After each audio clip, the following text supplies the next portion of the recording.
स्त्रियांसाठी साक्षरतेची वाट प्रकाशमान करणाऱ्या क्रांतिज्योती सावित्रीमाई फुले यांची जयंती गुरुवारी सासवड एसटी आगारामध्ये उत्साहात साजरी करण्यात आली।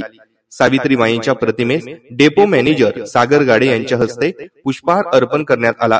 यावेळी पोपट जैनक व एसटी कर्मचारी उपस्थित होते।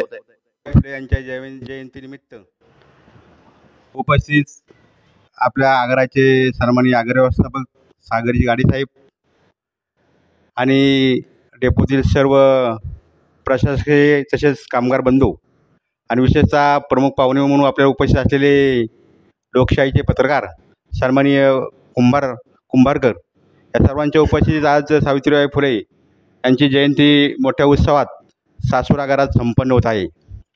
सावित्रीबाई फुले यांच्याविषयी सांगायचं झालं तर एक सर्वात महान असं ऐतिहासिक काम त्यांच्या हातून घडलं।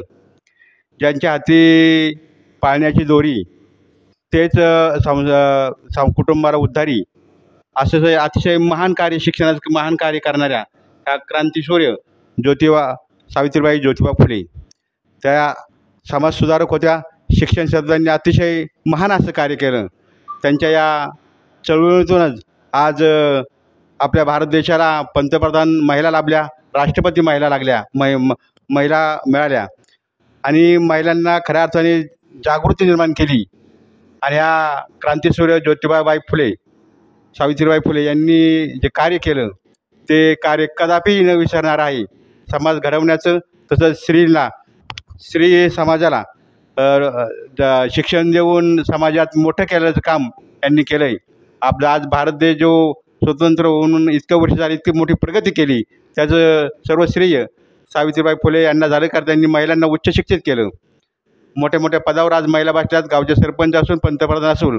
हे फक्त शिक्षणामध्ये त्यांच्या काळामध्ये अतिशय लोकांना त्यांना सामोरं जावं लागलं आणि त्या सामोरातून त्यांनी अतिशय कष्ट करून या महिलांना शिकवलं आणि आज फार मोठी चळवळ महिलांच्या वतीने उभी राहिली।